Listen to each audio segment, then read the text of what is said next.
Hello student, आप सभी को इंडियन एजुकेशन में स्वागत है। और आप लोग को पढ़ाने के लिए आई हूँ ब्लड गैस एंड इलेक्ट्रोलाइट्स के बारे में पढ़ाने जा रही हूँ। देखियो, आप सभी वीडियो को देखने से पहले लाइक और सब्सक्राइब जरूर कीजिए। पैथोलॉजी में पढ़ना है, ब्लड गैस एंड इलेक्ट्रोलाइट्स के बारे में पढ़ना है। तो ब्लड गैस एंड इलेक्ट्रोलाइट्स में पढ़ा है तो उससे आगे पढ़ना है। तो test of PO2 on lung, test of PO2 in lung. Test of PO2 के बारे में किसके बारे में पढ़ना है? तो लंग के बारे में। धमनी हो गया आर्टरी, आर्टरी से ब्लड लिया जाता है। आर्टरी से क्या करेंगे? तो ब्लड लिया जाता है। इसे इलेक्ट्रॉनिकल पोलियोग्राफी द्वारा मापे जाता है। और इसे किसके द्वारा मापे जाते हैं? तो इलेक्ट्रॉनिकल पोलियोग्राफी द्वारा मापा जाता है। इसको किसके द्वारा मापा जाता है? तो इसे इलेक्ट्रॉनिकल पोलियोग्राफी द्वारा मापा जाता है। क्या है? तो ये हो गया इलेक्ट्रोड। ये क्या हो गया? इलेक्ट्रोड। ये हो गया तो इलेक्ट्रोड इसे प्लाज्मा लेंगे, प्लाज्मा यहाँ पर रखेंगे। और O2 ये क्या हो गया? तो ऑक्सीजन। और प्रोटीन, यहाँ पर प्लाज्मा डालकर इलेक्ट्रोड का निर्माण होगा। उसमें से क्या निकलेगा? तो प्रोटीन प्लस ऑक्सी आर्क रह जाता है। प्रोटीन होकर क्या हो जाता है? तो प्लस ऑक्सी आर्क क्या हो जाता है? तो इसमें रह जाता है। यही हो गया। तो O2 को धमनी रक्त में आंशिक दाब PO2 बराबर 80 टोर होता है। और O2 का, ऑक्सीजन का धमनी रक्त में आंशिक दाब कितना होता है? तो PO2 का तो 80 टोर होता है। O2 का, ऑक्सीजन का धमनी रक्त में आंशिक दाब क्या होता है? तो PaO2 का आंशिक दाब कितना होता है? तो 80 टोर होता है। इलेक्ट्रोलाइट्स विद्युत अपघट्य ऐसे यौगिक जो पानी में घुलने पर जो क्या होता है? तो पानी में घुलने पर आयन में पृथक हो जाते हैं। पानी में घुलने पर किस में पृथक हो जाते हैं?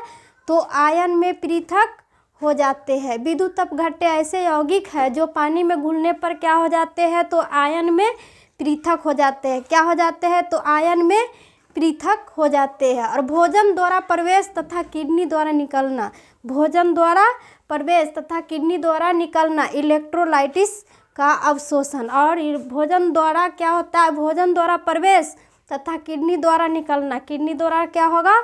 तो निकलना इलेक्ट्रोलाइटिस का ही अनुशोषण।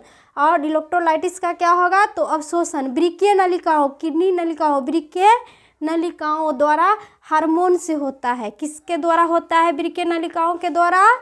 तो हार्मोन से होता है। किसके होता है? तो हार्मोन से होता है। अब फंक्शन है, इसको इलेक्ट्रोड के बारे में क्या है? तो फंक्शन हुआ एसिड बेस संतुलन को कायम रखता है। एसिड बेस संतुलन को क्या करता है? तो कायम रखता है। एसिड और बेस संतुलन को क्या करता है? तो कायम रखता है। यह कार्य किस में? तो सोडियम में Na, sodium P, potassium Cl, chlorine P से फास्फोरस, H से हाइड्रोजन और CO3 कार्बन ऑक्साइड। ये Ca+P calcium plus phosphorus, calcium plus phosphorus बराबर क्या होगा? तो हड्डी का निर्माण करेगा। कैल्शियम प्लस फास्फोरस कौन सी का निर्माण करेगा? तो यह हड्डी का निर्माण करते हैं। तो इलेक्ट्रोलाइट्स का असंतुलन, इलेक्ट्रोलाइट्स का क्या होगा? तो असंतुलन बढ़ जाने पर हृदय की गति रुक जाती है। और इलेक्ट्रोलाइट्स में क्या होता है? तो इलेक्ट्रोलाइट्स का असंतुलन बढ़ जाने पर, इलेक्ट्रोलाइट्स का असंतुलन बढ़ जाने पर क्या होगा? तो हृदय की गति रुक जाएगी। हृदय की गति क्या हो जाएगी? तो रुक जाएगी तथा मृत्यु हो जाती है। और मृत्यु हो जाती है। तो इलेक्ट्रोलाइट को विश्लेषण के लिए सामान्य रूप से सेरम का उपयोग होता है। विश्लेषण के लिए सामान्य रूप से किसका उपयोग होता है? तो सेरम का उपयोग होता है। सोडियम, फास्फोरस, कैल्शियम का ही टेस्ट फोटोग्राफी विधि द्वारा एक साथ किया जाता है। Na, K और Ca का टेस्ट फोटोग्राफी विधि किसके द्वारा? तो फोटोग्राफी विधि द्वारा ही फोटोग्राफी विधि द्वारा एक साथ किया जाता है। इसका टेस्ट जांच किया जाता है।